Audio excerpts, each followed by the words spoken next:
ખેડૂતભાઈ તમારું નામ શું? મારું નામ વેલજીભાઈ દોમડી, કયું ગામ? ચંદ્રગઢ, જામનગર જિલ્લાનું.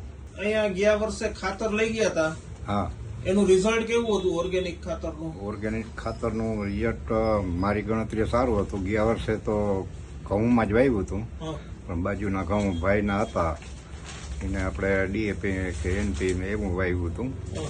પણ એનાથી રિઝલ્ટ બહુ સારું હતું. ને ડોઝમાં મને અહીંથી જ તમે આપ્યું હતું, હા. યુરિયા નહોતું નાખ્યું, પણ ડોઝ તરત જ પાવરફુલ ડોઝ દેખાણો હતો એનો. તમારી સાથે ઓલા નારણભાઈ લઈ ગયા હતા, એને મગફળીમાં વાવ્યું હતું ખાતર? હા, એને મગફળીમાં વાવ્યું હતું ને આ પછી શિયાળે એને તરબૂચ વાવ્યા હતા, હા. એટલે તરબૂચ સારા થયા.